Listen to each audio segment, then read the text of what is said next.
So we decided when organizing this that it would be nice to have some type of interactive session. Otherwise, it's sort of a one-directional experience. And so this section, which is, I guess, an hour and 15 minutes, is going to eventually become an interactive session where you guys get to participate in sort of a security analysis, poke holes at a fake system, meaning that we're not going to break someone's real system. That would be really irresponsible. But my partner in crime, who is Dave Saunders, who is going to help me by setting the stage with a real-world example without really poking holes in his real-world example. Unfortunately, he had a family-related medical issue come up, and he was not able to fly here to give his talk, so I quickly became a robotics expert overnight, and I am Dave Saunders right now. So, moving forward, who am I? I'm this guy, right? And I've done a lot of really great things, but most recently, I've been working in robotics for, medical surgery robots, right? And so he became involved in this company, and when they made a sales pitch to him to come join the company, they said, hey, we're going to build a robot, it's going to be fun, all right? And that was before he realized all the various regulations and all these things that he was going to have to jump through as he became responsible for thinking about their cybersecurity issues. All right, so you need a framework. And in his job, he had to come up with a framework, and luckily, a lot of these regulatory agencies give you some type of framework, and this is his. Now, later on, you're going to hear my viewpoint on frameworks, but this is a good one because it's the one that you guys really should care about. Break it down into 3 parts: protect, detect, and inform. And in his world, right, takes it one piece at a time. Protect. It's basically stop the security problems from happening. Detect, have mechanisms to detect that the security problems happened, right? That someone got through all your various defenses. And finally, you know what? You got hacked, got a penny up, and be responsible. Tell people that your system is broken, all right? And someone, don't sweep it underneath the rug. That's not a good thing, all right? So that's what he thinks about in his job on a day-to-day basis, all right? And the point behind this slide, at least according to the footnotes, is that it's beyond cybersecurity. I mean, we talk about security for Internet of Things and medical things, but a lot of the issues also have to be addressed in other modalities. So focusing only on cybersecurity without understanding all the various regulations, HIPAA, and so on, means you're not going to really do your job. Right? So you really have a full suite of responsibilities. All right. Now, this is their robot. All right. No actual, real, fancy, pretty pictures, but you got a robotic arm. It's actually going to do surgery. Okay. And you've got a generic computer over here that is connected to. When you look at this, you think of really simple, classic security. Device A, device B, and some type of communication conduit in between them over, I don't know, internet or something like that. And you worry about things like man-in-the-middle vulnerabilities. Again, I'm pretending I'm Dave. I'm pretty sure that's what he meant there. All right, and you have to worry about how is the information going to flow between those. Certainly, that's really important. Now, this, I believe, if you go back to the very first talk today, I think that's become a theme for today's session, which is that a particular device is not the end of the ecosystem. I believe the word ecosystem now has been thrown around a million times. I'm going to throw it around. But your device, your product, actually doesn't live in isolation. It's going to be part of a greater ecosystem. And from what I heard from Dave when I spoke to him, that's something he realized, unfortunately, really quickly when he took this job was it's not as much fun as it looks because you got to worry about other people's issues. All right? So today's medical devices touch a lot of different things. Okay, look at the nice words, richly and integrated. All right. Well, so here you go. All right. The robot. The robot has more than just doing the surgery. There are all these other steps involved. There's a planning process, surgical pre-planning. All right, information being shared to the doctors before you actually go touch the robot. All right. They're on various different hospital networks. They're connected to other things and so on. The problem is that all these different things you should eventually label and understand because they're all points of potential vulnerabilities. And now, that was what Dave was supposed to use as a segue into my section. So, Now comes mine. Let me flip over here. I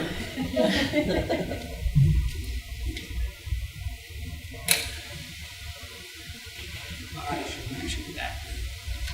Very sensitive mouse.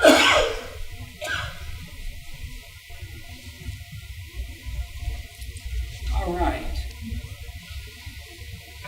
So there should be slides, printout of slides passed around. There is. All right, so I made a whole bunch of copies of these slides because I thought it might be useful for you guys to write on them, scribble down notes. Since this is going to be interactive, all right, eventually you should write down some notes because you're going to give me back some attacks and things. All right, it's good to take down the notes while you can. All right, so first off, the title of my slide here and the title you guys have there is slightly different by one word. All right, it's the word paranoia.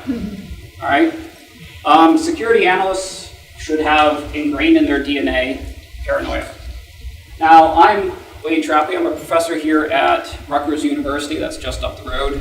I work a lot on wireless security. I am not a healthcare medical device person. In fact, to me, this is a very interesting application domain for the type of things I do on a daily basis.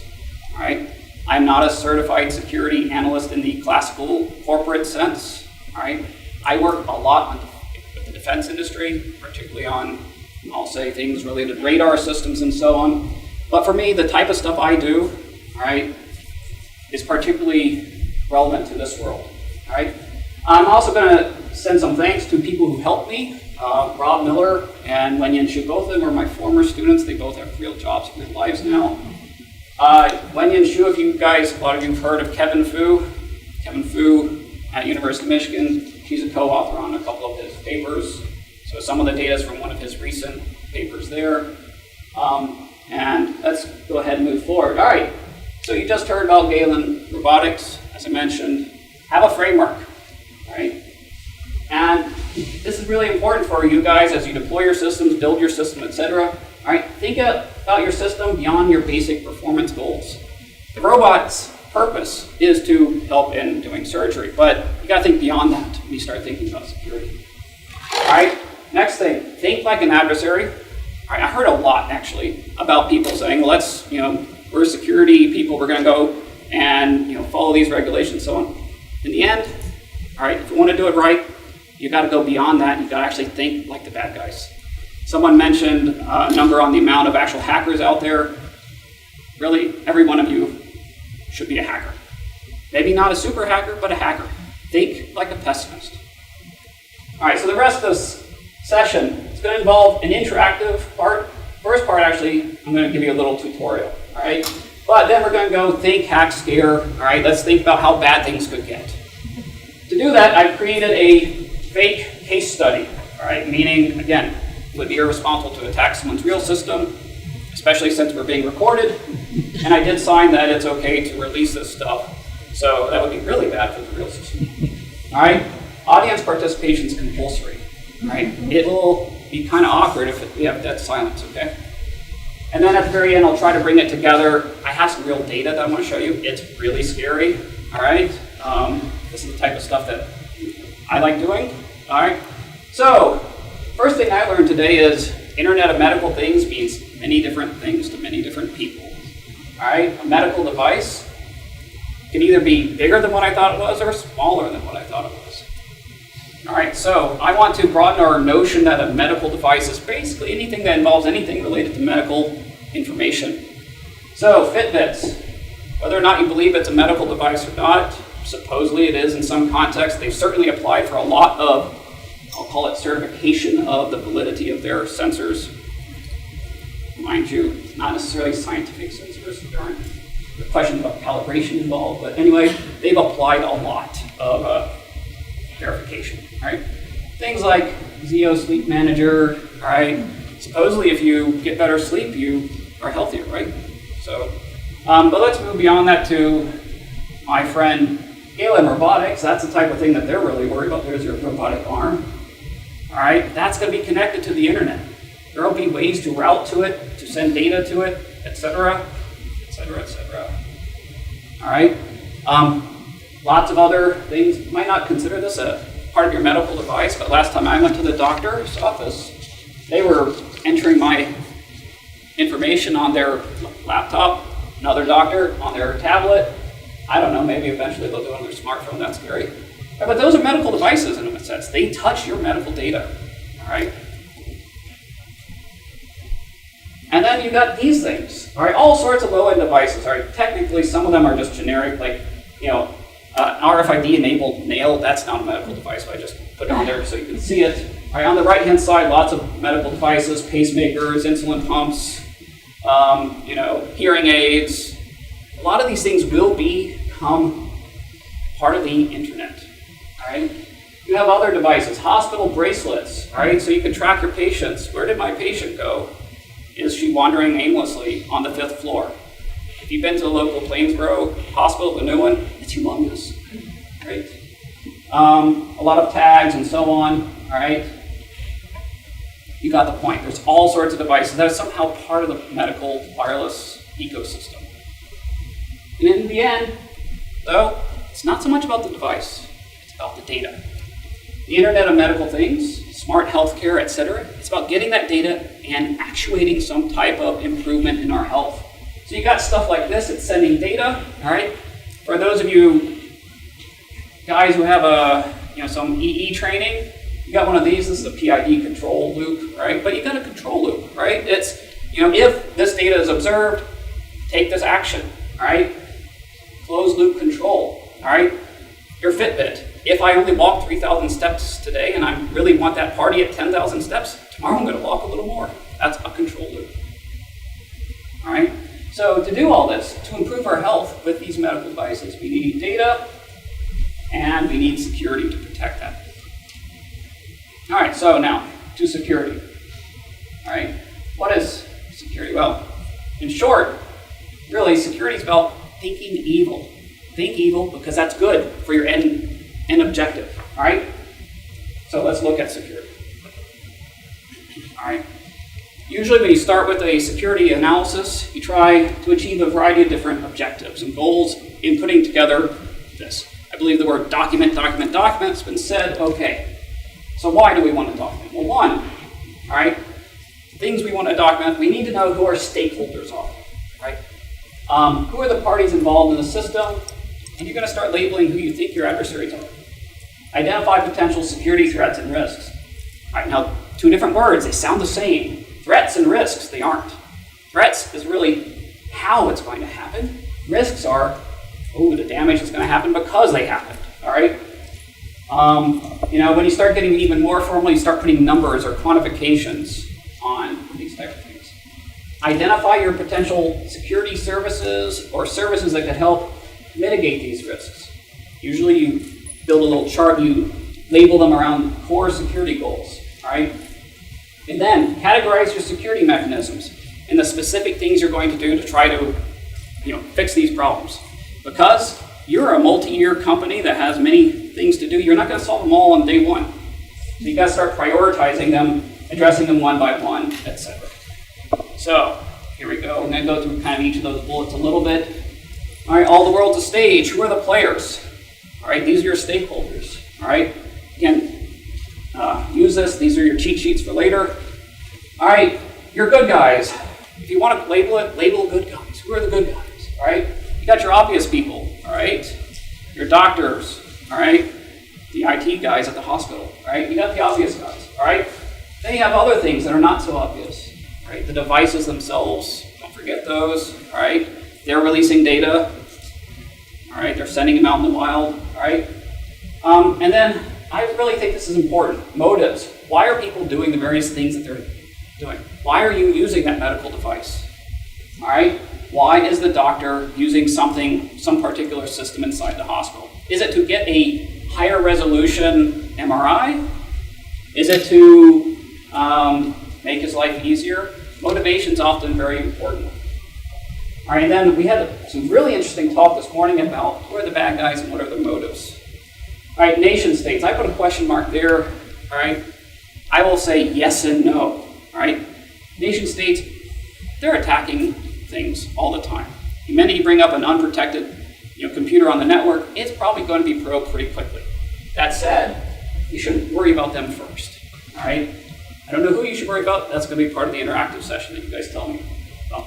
Competitors, all right? You're company X, company Y. You're trying to race to the market. You would love to know their secrets. They'd love to know yours, all right? Et cetera, et cetera. Script kiddies, those 15-year-olds who are better at programming than we are now because, gosh, Pascal's gone, right? Motives, all right? You know, the dark web, sell information, make lots of money, bragging rights. What are the motives? Try to just make a pass at this. Try to understand. All right. And now, this is why you really have the cheat sheet, because there's no way I'm going to talk about everything here. List your threats. What are the things that can happen? All right. Start with things like people getting unauthorized access to your system. All right. So here, all right. The intruder gains access to fill in the blank. How did he get there? All right, apparently this morning we heard something that really scares me. I didn't know it was this bad. All right, default passwords. Oh my gosh, I hadn't heard that in a long time. So default passwords, all right, there you go. They got onto your system or some subsystem of your system. That's a concern. Eavesdropping, all right, you'll see some of that a little bit later. These are typically wireless devices. They're sending their data out. What happens if I'm out in your parking lot just listening in on things? All right, masquerading, modification of information. Masquerade, I pretend to be someone who's legitimate, but yet I'm really illegitimate. All right, non-repudiation. What does that mean? First off, it's probably not a standard word in your vocabulary, but it means you're supposed to provide me a service. You give it to me. Later on, I say, you know what? No, you didn't. Give me my money back. All right, I'm calling my lawyer to sue you because you didn't give me the service. You better have audit. So yes, I did. All right, we follow these standards and so on. And then you got more advanced things. You know, send messages, replay messages, etc. Flood your network so you get denial of service. Think of these type of threats. All right, particularly in the context of what you're worried about. I noticed someone's really looking at it. I'm sorry, I printed six slides on one page, so you might need super magnifying glasses. All right. And now, what are the risks? All right. Again. Too much to go through, but information can be lost of confidentiality, all right? In some sense, that means your patient's records, the patient's information might be available, all right? How did that happen? Through a variety of different mechanisms. All right, data actually, that might be important to this company's future product launch. That's out there and the other guys see it. Uh-oh, all right? Resource and stealing services, you can guess they're kind of very similar. All right, I'm able to use a resource that I'm not supposed to use. I'm able to use a service that I'm not supposed to use. Denial of service, again. I will give you an example. All right, denial of service basically means I can't do what I was supposed to do. All right, that service is not available. All right, it's one thing for that service to not be available before I start something. All right. But now, if I start a surgery and a DOS attack happens, that's really bad. That telerobot doing surgery, what do you do now when someone's flooded your network and that service is down? You go back to old school, scalpel and so on by hand. All right, so, and then usually people build a table like this. I will address these problems with these type of mechanisms, and then you flush out and say, okay, here is my approach to access control. I will use role-based access control. I will use blah, blah, blah, blah. All right? So have some idea for how you're going to do these things. Okay. So we're going to go to the case study, but I'm going to give one more great hint. Rebecca, I don't mean to embarrass you, but I will. Oh, by the way, this is great, but this is really good. All right, I mean, some of these things... You had me worried when you said you were going to embarrass me. I mean, some of these things will give answers to what we're going to talk about. All right, so I get to start with a story. All right, this is a fake product. It's not even a product, all right? It's kind of a, let's think about how the Internet of Things could evolve, particularly in an ecosystem sense. So let's start with what's been wrong with the Internet of Things and SCADA systems going back historically. And so I will refer back to really ancient history for those who care about this. Systems like what Honeywell deployed, which is an industrial automation system. They deployed it. They were the only ones who ever touched the data going through their system. We call that a silo architecture. All right, they owned everything in the process. All right. Now there are lots of reasons why you don't want to build systems that way. That's kind of, first off, it's kind of like 1990, all right? But it means they can't get the benefits of cost and scale, all right, by having third-party vendors build for them. What you like is a system. Oops. All right. Animation's kind of missing. You'd like for a system more like this, where you have sensors, medical devices, etc. All sorts of them built by third parties, all right? And they're going to relay their data to some type of server. Heard the word cloud today a lot. So they're relaying their data to the cloud, all right? Now, you could think of this a little bit like the Fitbit model, but let's generalize it to being not like the Fitbit model. Fitbit model, lots and lots of sensors relaying their data to Fitbit headquarters or ZO Manager headquarters. Instead, for the purpose of this system, all right, and this fake company that has a really great idea, all right, what they want to do, we'll call this company wellness monitoring, all right, they want to change this architectural view to support third-party device development, third-party application development, and to do that, they have a vision. This is how they're going to do it. They're going to build middleware. What does middleware mean? I don't know, right? It's one of these tech squishy words, right? But basically it means devices send data to some type of, I'll call it an aggregation point, all right? So somehow you get the data to this middleware, and the middleware will basically then go through various processing of that data. I believe a lot of people talk about, there's a data life cycle, right? So in this sense, all right, devices feed up data. The data is in its raw format. It has to get processed, all right?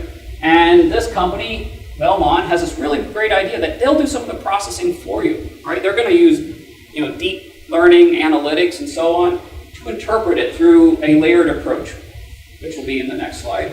And then the application developers, who are over here, they will be able to interface with this basically cloud data repository, all right, to get data. And they will then provide this type of data and interpretations of that data to the people who use it. Again, next slide will show it. So let's move past this, right? Main point is support third-party apps and third-party device development. Right, so it looks like this, all right? Here's another picture of that. You have on the left-hand side your sensors, your medical devices. They're collecting data. I put some examples here. You have insulin measuring devices. It says, hey, insulin, your insulin levels are bad, it's low, whatever. Give it a number system. I'm not good at that type of stuff here. You've got things like your hydration levels, all right? And so you look at these, there's a little hydration band on there that you can buy nowadays. All right, you got to think forward, real-time T-cell assays that can measure, your amount of helper and cytotoxic T-cells out there. That sounds futuristic. That could be out there. Blood pressure, temperature, all sorts of other things. This data is being fed to Wellmon that then has a layered approach to understanding and interpreting that data. All right, and it can do things like, again, small font, but the idea is that based on data that's being collected, say at a hospital or at an elder care facility, all right, I'm tracking that this patient, he's moving with a certain amount, the temperature, body temperature, maybe it's high, so he has a fever, all right, or as an example, let's see, the atmospheric pressure plus the fact that he's walking slow, maybe that will be a precursor that he's going to fall eventually today, or higher than likely chance of falling. All right, they haven't been eating today. All these sort of data are being collected, all right? Insulin, that's a particularly important one, all right? Other heartbeat type things and so on. All that data is being fed to some deep learning that will then interpret it and then make that available to application developers who could say, all right, I'd like to write an app that will warn a doctor that, my patient in E-quad, all right, is about to go into heart tremors or something. Right? Think about it that way. Again, I'm not a medical professional. This is what I put together for a case study. All right. So We're about to now open the floor. You got all sorts of sensors out there. This sort of data aggregation and interpretation. Then over here, application developers who are accessing this data saying, I want to build an app that warns a doctor or warns a nurse, or that's collecting this to help a healthcare professional do better assessment or something, right? And so now we open it and we'll go to the whiteboard and so on. All right, so this Wellmon system has been deployed. Let's say it's been deployed in a hospital or an elder care facility, all right? All sorts of medical devices are integrated into it because they did manage to get a whole bunch of third-party vendors to write and conduit their data to their APIs and so on. You have application developers also, all right? You tell me, all right, now, you're going to put on the adversary hat in this sort of ecosystem, all right? You get to be the security analyst, all right? Try to help me figure out, or help everyone else here figure out, what are the sensors? Who are the stakeholders? Medical, doctors, etc. What's the information? Where is it flowing? Through what, to what, etc. Security threats, attack points, and how do you try to cover these risks? All right? Yes? Just a question, make sure I understand what it is we're analyzing. So you're saying this is some sort of app or some... No, it is an overall integrated system. So it's this third party. What they built is... It's the entire system. It's going to be the entire system. I'll try to study. It's third parties building sensors, devices. So it's not running on smartphones and laptops. And well, the app could be the application developer. All right, could write an app for this smartphone. Okay. And that smartphone connects via some internet backhaul through Verizon or whatever to the cloud server where all this data and deep analytics, all right, and the application accesses and queries for, all right, how is patient X doing, all right, and maybe there's analysis that's saying, okay, patient's X status, all right, based on blood pressure and so on, given the fact that all this other blood pressure data that we've got from all the other patients, there is a 97% chance that they're going to have a problem, all right, and maybe that's what's sent back, all right, but the point is it's in the cloud, all right, there should be problems with this that we'll start thinking about, like, oh, all right, there's application developers, right, this company, all they're doing is basically the data analytics. They provided APIs that face out to the application developers and APIs that face down to the device manufacturers. So should we start with the sensors? Yeah, let's start with the sensors, and I'll draw some pictures. You guys help me fill out, like, what are the sensors or devices that you guys are worried about, all right? And so I'll draw the picture kind of like this. All right, this is, let's call it Hospital 1. And then over here, just to differentiate things, maybe elder care facility 2, all right? So there are sensors, all right? And we go beyond Fitbit. First start with the user needs in terms of what's being developed here. We have to start with the user needs, so how does it fit into the process of what they're doing? What are the needs for networking, how the doctors, what are the needs of the doctors or the clinicians are going to use the system? Perfect. So let jump us then to the next question, then I'll come back to this one. All right? Okay, so then that leads to the design inputs. All right, that's perfect. So, who are your stakeholders? Now, when you said user, I have a question. Who is the user? User is the clinician or healthcare provider that's using it, the patient that is a beneficiary of the data or the results. You can also consider payers, other parties that are part of the healthcare process. They're all users to some extent. So it's a matter of reimbursement that may go further afield than what this exercise is going to take care of, but they're all users. All right, well, this is good. So, and research. But that was actually one of the points I wanted to go at, which is users is it's a matter of perception. All right, in the end, I think the patient probably thinks he's the most important user. The doctor is a user. All right, he needs to use this information to provide service to the other user. All right, so healthcare providers, patients, payers. I think you also said insurance company. And researchers. All right, good. So researchers. By the way, those are... you know, in the industry vernacular, it's user needs, but All right. it's basically that whole. So that's good. So let's talk about patients and maybe even healthcare providers together in the sense of, all right, to try to get at some of these sensors, all right? What are the type of needs that the patient has? Medical needs, for example, that could then drive the type of sensors we might want to use, or at the same time, you know, the type of services doctors would provide in this context. But what is the problem you're trying to solve? All right, so the problem is that we have basically a cloud processing service, think like Amazon, all right, that has built APIs that will now face down to device manufacturers and also APIs that will face up to application developers. They're trying to create... a broker for anything. Yeah, it will be a broker for anything, all right? If we said the patient is the elderly population, that would Okay. give us some pretty good All right, so indications, let's right? do with elderly population. So the first thing I think of was something about balance, All right, so you have balance. maybe the amount of movement. All right, so what type of, there are many types of sensors that can help measure balance, ranging from things like Fitbit type devices, gyroscopes and so on. Blood pressure type stuff. All right, blood pressure. You want to know when they're moving or if they have problems. All right, so there is also a movement sensor. You said temperature before, that makes sense, right? Temperature. And in some sense, some of these were kind of written on there earlier. Maybe an O2 sensor. All right, so you're gonna have to tell me what L2 is. O2. O2, all right, oxygen. All right, O2 sensors, Heart rate? heart rate.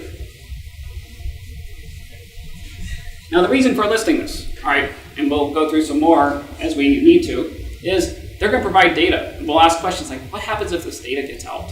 What are the implications? Patient name? All right. So that will be a part of the data when we get to the data. All right. But again, think about this now. We'll come back here. So we're just going to fill in. Transfer. So right here, this is, I'm going to call it the cloud processing. All right, and it faces application developers. All right. And then down here, this was our elder care facility, and we had a variety of sensors. How's the data moving to the cloud? Good question. Is it All right, so you have a elder care facility. All right, these are sensors. All right, how are they going to work? Are they going to then send their data to some type of gateway? And that gateway then packages it and sends it out to the cloud through some network interface. All right, so these sensors, some aggregator. Next question. How many elder care facilities have only one patient? They have many, right? So you have to worry about, even within this, lots of aggregation going on. How is that going to happen? All right, but let's keep this to, and there's a gateway to the internet. So usually we draw cloud, IP to cloud. This is a different cloud than that. It's just internet, all right? So the data is going to somehow go from the patients through some network, all right? Each patient has 5 sensors on them. Some patients have more, goes through some aggregators inside of the healthcare facility. That healthcare facility is connected to the internet that relays it back to. so not like a bed monitoring unit for mobile pages at home? Good example. I was going to use that one too.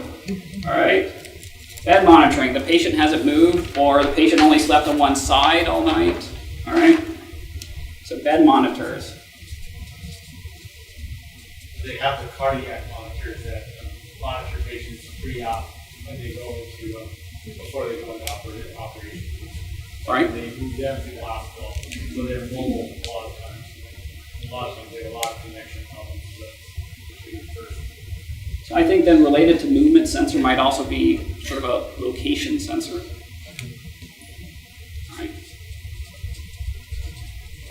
point-of-care devices that could be used as part of this, up to separate from these sensors for monitoring and other conditions. So explain what you mean by point of care. Point-of-care, basically bedside testing, diagnostics.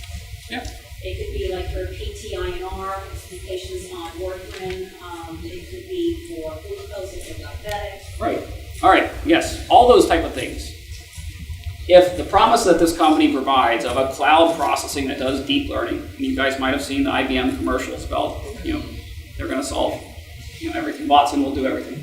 If that promise is going to happen, all those devices will now be rerouting their information, or at least copies of their information, to this cloud middleware service.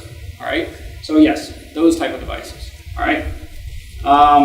So you say point of care. All right, so next, let's talk about, there are a lot of sensors, a lot of medical devices. Let's move to stakeholders again. I want to talk about some of their motivations, all right? When you talk about an actual healthcare provider, a doctor or a nurse, all right? They're not going to sit there and watch that patient every day, every minute, all right? They have a hope that this system will also provide some type of pervasive monitoring. All right, so there are different motivations that someone like a doctor might have. All right, doctors have responsibility of being on call. All right, nurses, same thing.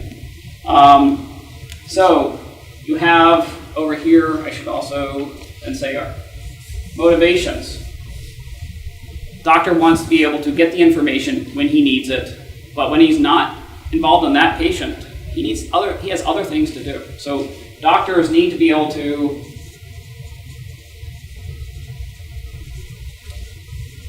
get notified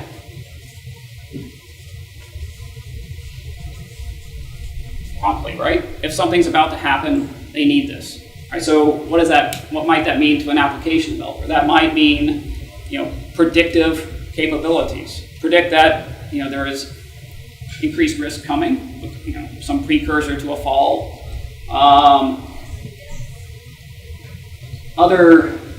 Again, you guys help me. What type of things might? Like therapeutic ranges. All right. So, explain what you mean by therapeutic ranges. There's a patient result that is not within a normal range or within a certain range where they have taken medical action. You're going to have to give them a drug, reduce a drug, change treatment. All right. So things like diagnostic precursors that say it's time to change, all right, so change medicines. So precursors for diagnosis. So one of the motivations then is also, it's not just, being notified promptly. It's generally providing better service. All right, they need to get this data quickly. The whole point behind this is the promise that it will be higher quality. All right, we never had medical devices in our daily fabric like we, eventually will have. All right, so again, the hope is that we'll have more possibility to do prediction, treatment, obviate around a potential fall. All right, so potential information. All right, there's raw data. All right, the data associated with each device. All right, you guys are talking about, personal health information. Give me examples of that personal health information that you guys worry about getting out. Maybe we'll go over here. Personal health information.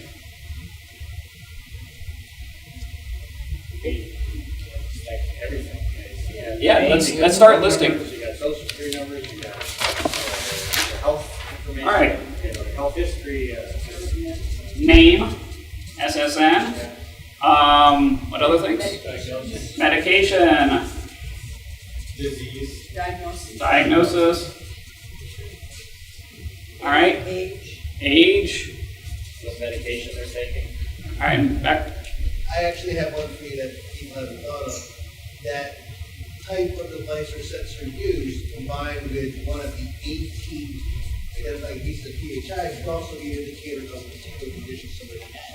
Because you only put certain types of sensors on people with certain types of conditions. All right. Privacy breaches aren't just about the data, it's about the connections, the third, fourth order connections that might be possible. All right. So types of devices. All right. So this is a good type of, gets down to threats, could lead to, I'll call it reverse privacy analysis.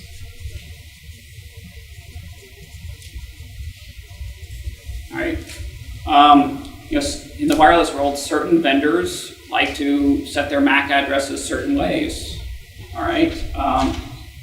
Used to be, we didn't have to Google to find passwords to get onto Cisco networks. We all knew what they were. Strangely, admin has been popular for 20 years. All right. Let's see. Those type of things. Yes. Maybe your patient tracking number, which might get back into billing. All right. Billing numbers.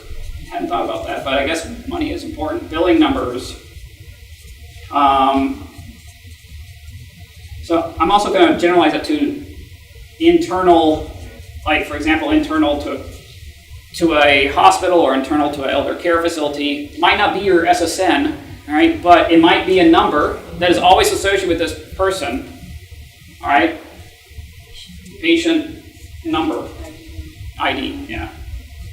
Still find a lot of patient numbers associated with their SSN, even though they're not supposed to do that. Yes, I'm about to show you guys something scary on that. Yes. And that also leads to that patient internal ID.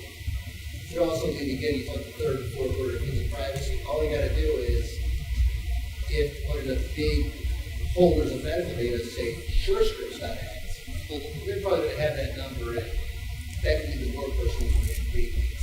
So you said SureScripts? 97% of all people in the United States are covered under it. All right. So in the realm of prescription and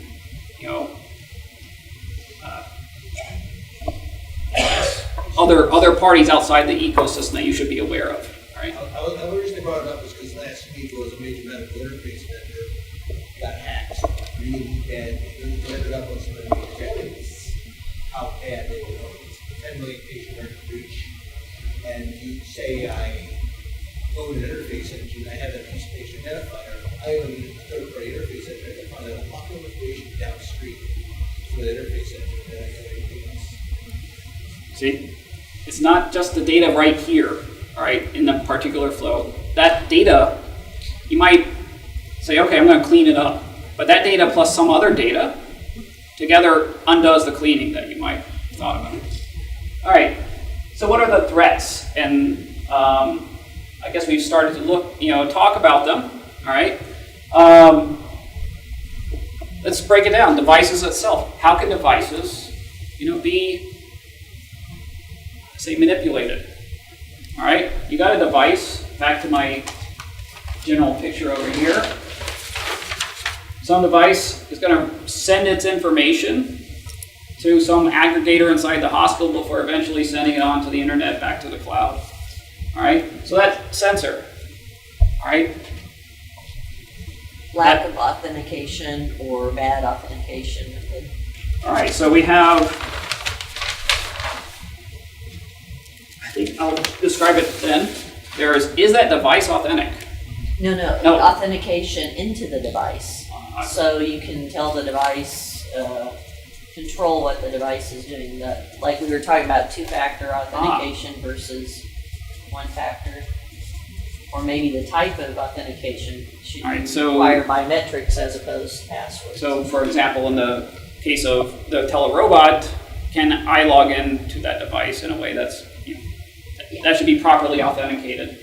All right, so is there sufficient protection? All right, so for a system like, Galen Robotics, robot, I do believe he had in his things I should talk about, something about two-factor authentication in there too. That was one of his bullets. So there's one aspect. Another aspect then was the actual device itself, authenticating that device onto the system.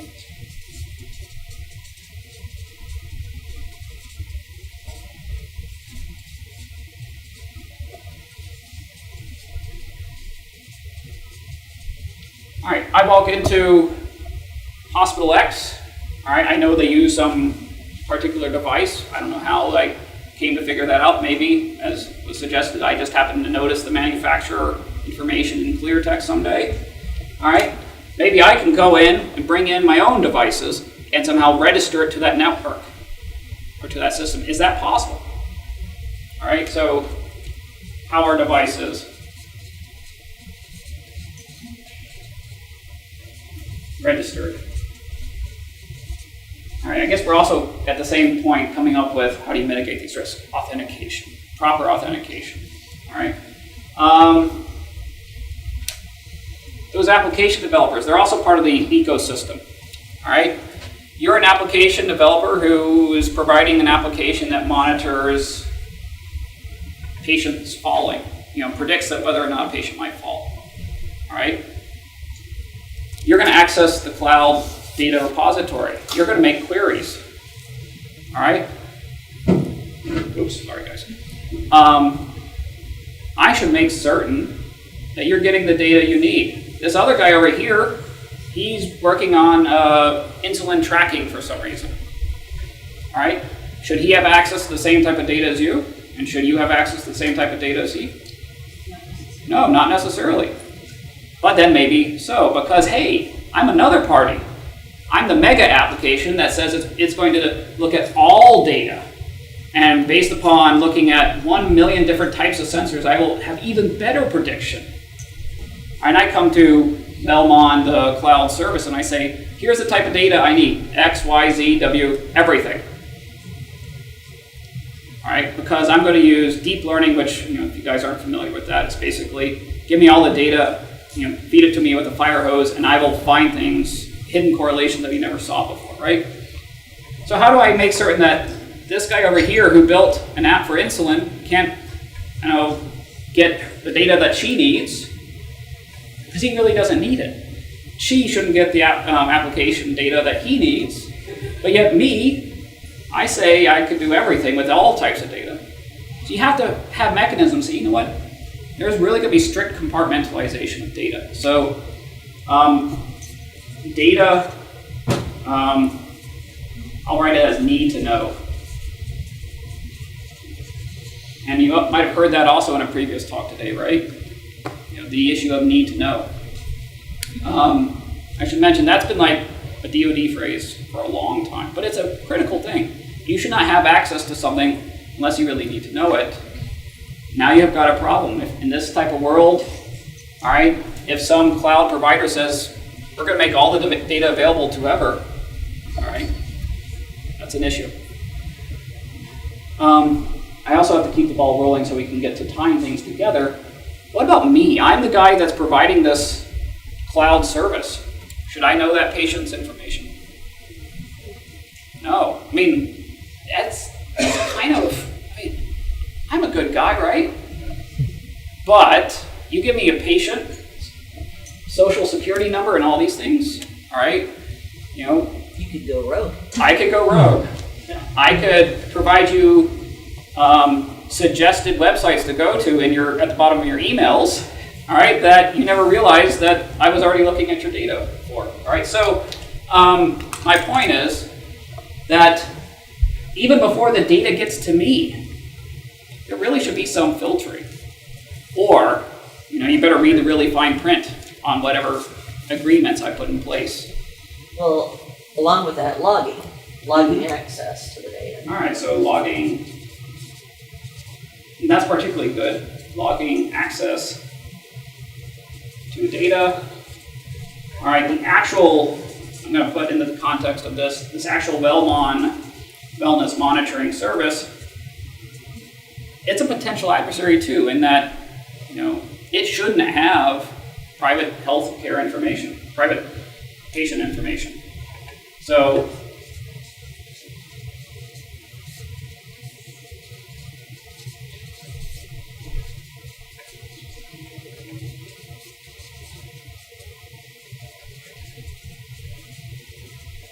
now, maybe, yes? So how do you balance that with the possible concern concern over quality of data coming in. If there's something malfunctioning or something else going wrong, if you're not getting the data, how can you ensure that it's coming in correctly? That's a good point.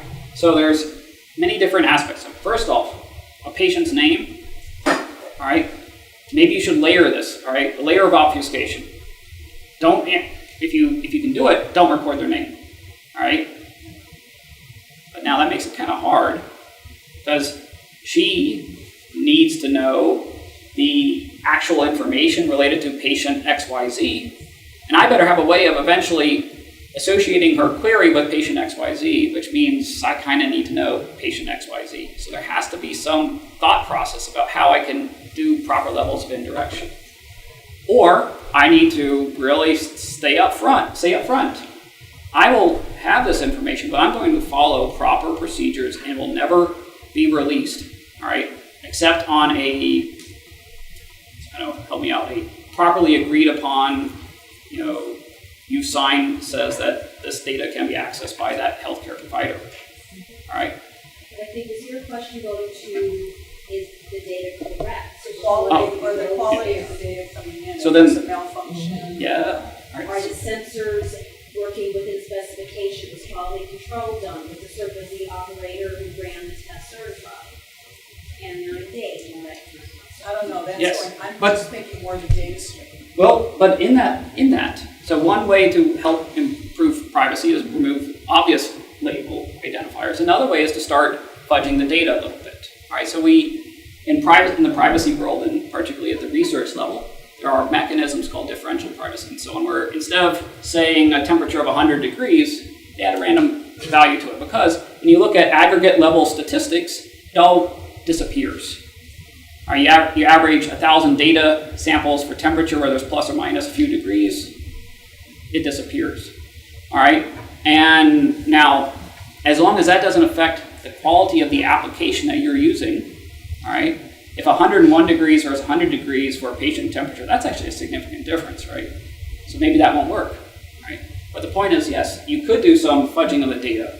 These are what I would classify as the non-crypto, non-encryption type techniques for protecting data. Well, I would use some sort of checksum method to make sure that the data that left matches the checksum in the recipient system. That's So another- at least it doesn't check quality, but it checks to see if the same quantity. Yeah, so then the data moves from here to there. Check to make certain that what you get is still consistent. That when it goes to your SQL database, that it is what it was before it entered the SQL database. All right. Again, having to move on, I'm going to now sort of advance to looking at different flows and trying to just jump ahead. Explain some of the possible things you could worry about. And again, we hit on some of these, right?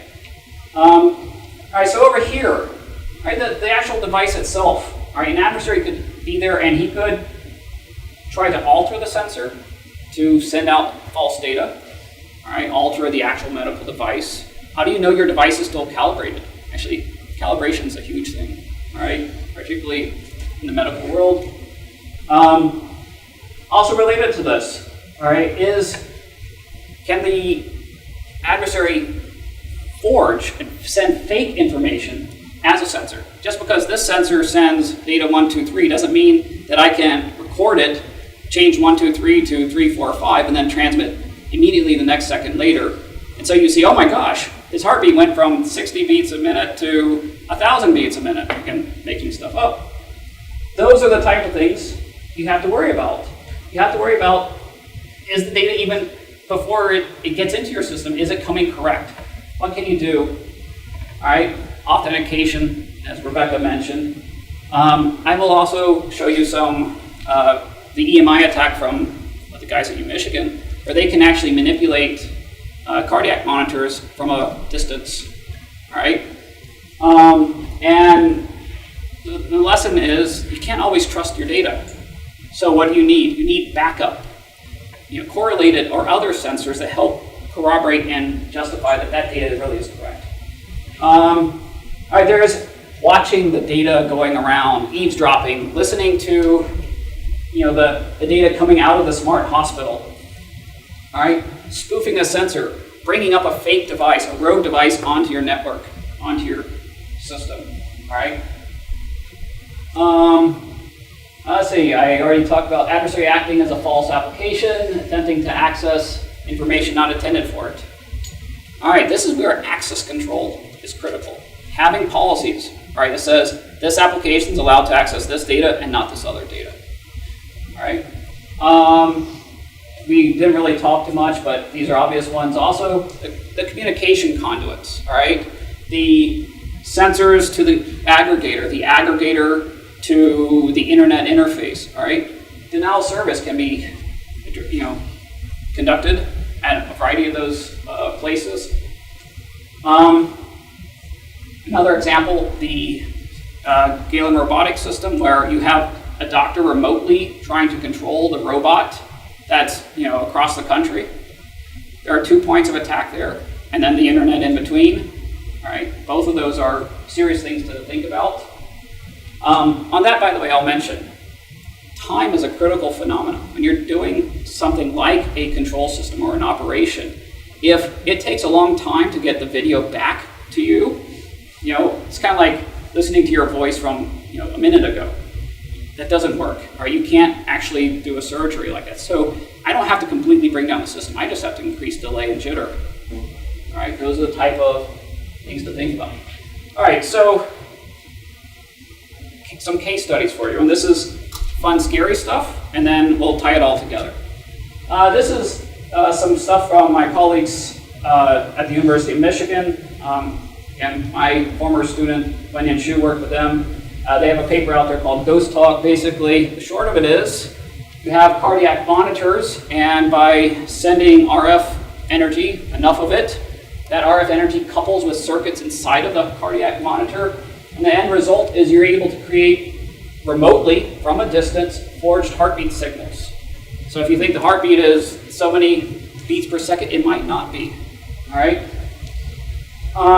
I like a similar type of example of an attack that you could think of if this seems strange to you. All right, standard temperature sensor involves measuring something and using resistance to back calculate temperature. Well, if I solder on another resistor in series or parallel, whatever, I've changed the effective resistance, so the calculation's off. All right. The main point is that sensors, you can't trust them blindly. All right, now this is the one that my friend and I did a week ago.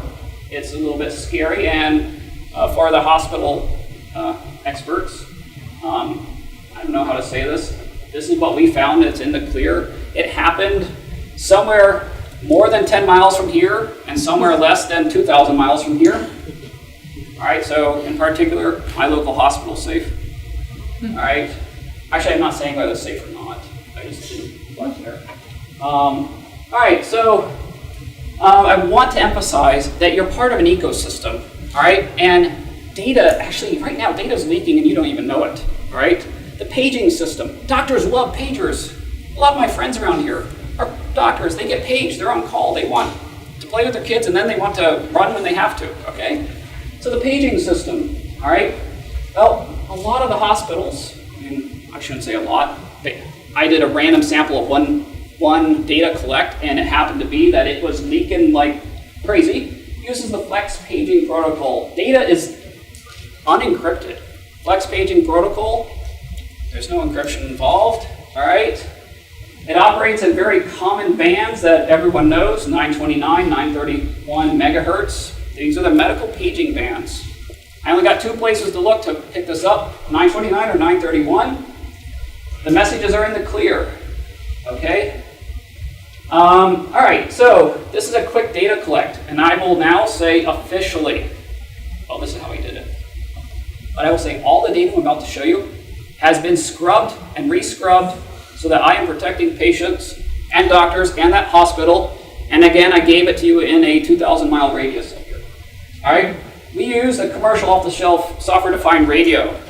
You heard the talk earlier this morning. He had a $100 to $200 budget. I had a, well, I'm a research lab. We do wireless I got lots of these lying around, but this USRP X310, all right, $1,000, $2,000 range. All right, it's basically software radio. What does that mean? It means you could write and analyze radio signals with software as opposed to it being in the chip, all right? It connects typically to a Linux device, PC, all right? There is publicly available software, all right, for this system, GNU Radio, all right? Guys, GNU Radio's gotten to the point of development where it's got a graphical user interface. You can draw little circuit diagrams and connect these things. You don't even have to think. That said, we did think, all right?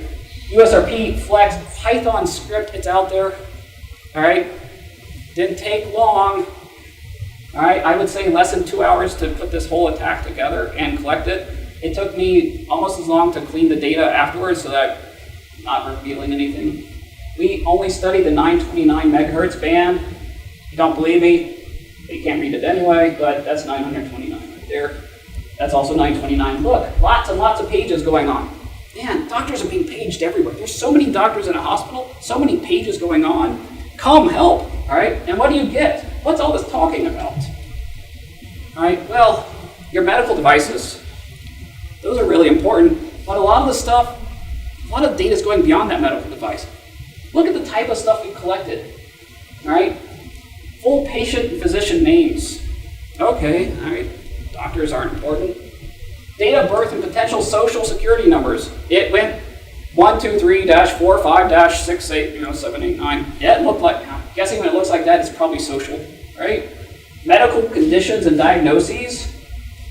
All right, phone numbers and rooms in the facility of interest.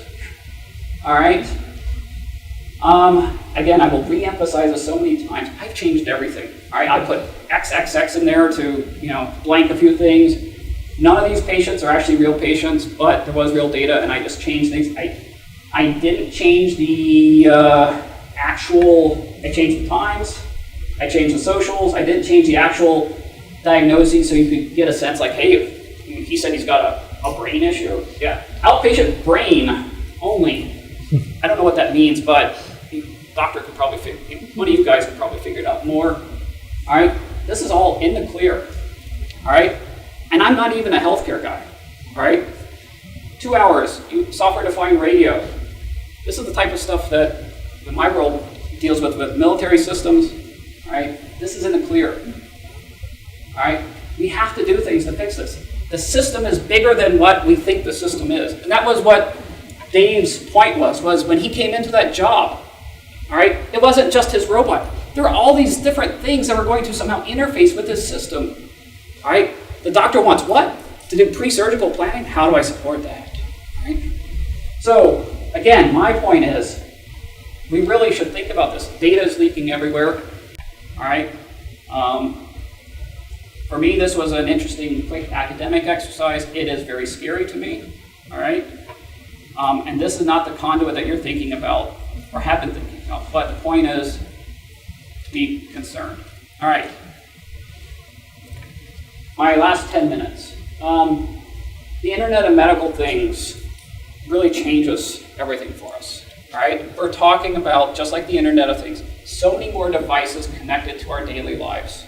All right. And in particular, these are personal. These are devices that actually connect to my well-being.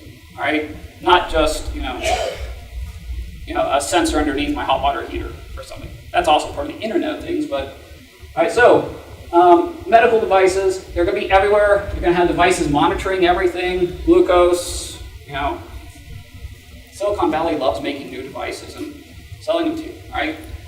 And there's really serious research being done to speed up things like, blood sugar level, pricking diagnoses and so on. Highly distributed. All right, we're talking about lots of devices all over.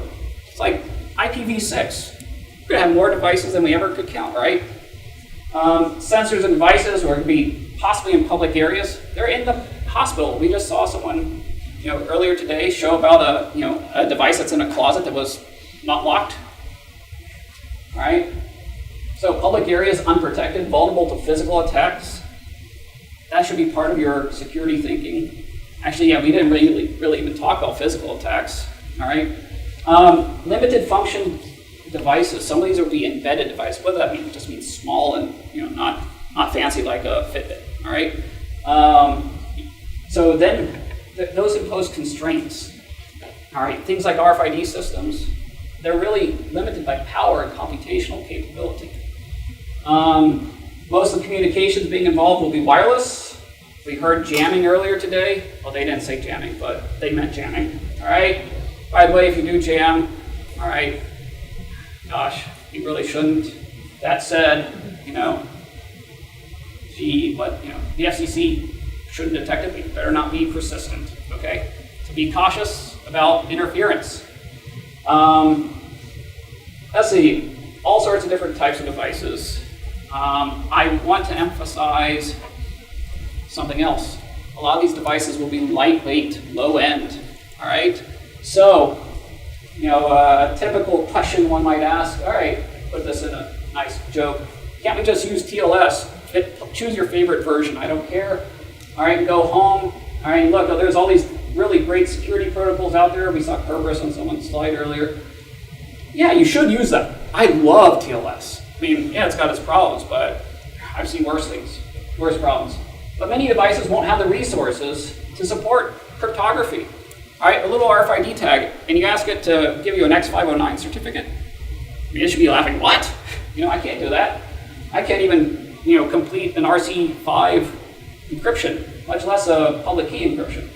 How many communication flows are you going to have? Are they going to be one directional or bidirectional? A lot of security protocols involve a handshake, but if you're just having data feed up, it's really hard to secure something that you can't shake its hand. All right, TLS has a handshake mechanism. I mentioned attacks exist outside the network. It doesn't matter if you encrypt a 10,000 degree Kelvin packet. Problem already existed before you started doing encryption. 10,000 degree Kelvin. I mean. So, I love this stuff. I have to give a thanks to Google Images for that stock photo. I don't know who came up with it, but I believe a lot in spiral design. That's the Department of Defense part of me. But the point is, now this is where I get my point. For you medical device world and so on, have a framework. There are so many frameworks out there. I believe I heard someone say Common Core. Maybe that was just my elementary school saying Common Core. But the Orange Book, etc. Have a framework. It doesn't really matter at this point. I showed you a leak that took us 2 hours to do. All right, have a framework and start trying to patch them. Start somewhere. Security guys, don't be the enemy of your engineers. All right, make a team effort. All right, ask your engineers, hey, what could go wrong if I took this little widget and brought it over here to this part of the system? What will happen? All right, or I take this message and replay it. Ask those questions. All right, someone today, apparently I'm wrong, all right, but my number here, 90%, someone gave a number 85%. I agree, all right? It's very important to stop 85% of these potential security risks as soon as possible. They don't require rocket science. They just require people to sit down and you know what? You should not use Windows XP. All right, you should not use certain things, and you should instead use certain things. All right? Many of the threats and risks aren't hard to stop. That's what I would call spiral one. Do this, do your first pass. Your first pass will get you 85%. Then you can start worrying about sophisticated attacks. Patch or fix, fine, spiral 3, 4, 5, 6, 7, 8, 9. All right? Now, this is as best as I could do, but I believe people were saying document. All right? So, you have to build a catalog of your security threats, risks, and countermeasures. All right, so do something better than this, but this is PowerPoint, not a real thing. All right, but again, Orange Book, Common Core, provide you guidelines for this. Let's start with, write a statement for what your security problem, threat problem is. All right? As an example, breach of privacy through application inquiries. All right, what's your statement? Write it in sentences, write it in words. Try to explain it to your fellow colleague at your work. The information can be released, or information released to third-party applications could reveal the identity of patients. All right? Now, in making that statement, you had some assumptions. Write those down. Because later when you're going to get audited, or if you get audited, hope not, all right, they want to know, well, what made you think this? What were your assumptions that led you to this conclusion? And then start labeling your countermeasures and how you're going to mitigate risk. Okay? Do this for different things. I listed a few, all right? Another takeaway is some of these things are addressable beyond classic crypto security. Physical security, we heard that a lot today, all right? I'm reminded of a colleague of mine at a neighboring private university, you can extrapolate, who was involved in hacking the electronic voting system. All right? In the end, the hack that was involved did not involve any computers. Sadly, it involved touching the computer. All right, but it didn't actually involve any clever stuff. It involved realizing, I'm almost done. It involved realizing that the key to the actual cabinet was one of 6 different Samsonite-like keys.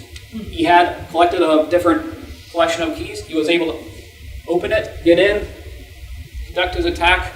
He didn't have to do clever stuff. Physical security is actually really important. All right, I'm almost done. I just want to mention, we talked a lot about crypto. Guys, it's not so simple. AES is great. Use AES, except when you can't use the AES. All right, there are cases where you can't. All right, if you implement AES on an RFID tag and you want it to be efficient, you're going to have about 600 kilobytes of lookup tables to make it really efficient. But most RFID tags don't have that much cache with the CHE. All right, so I don't know. I wouldn't worry about that. I would instead say, well, look at some of these other lightweight cryptos. Uh-oh.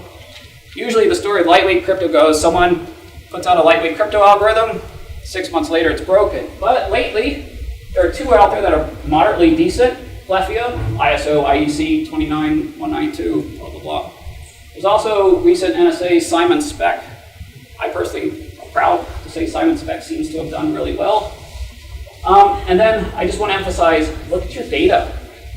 If you see data that stands out like weird, it's weird. All right, flag, that's anomaly detection.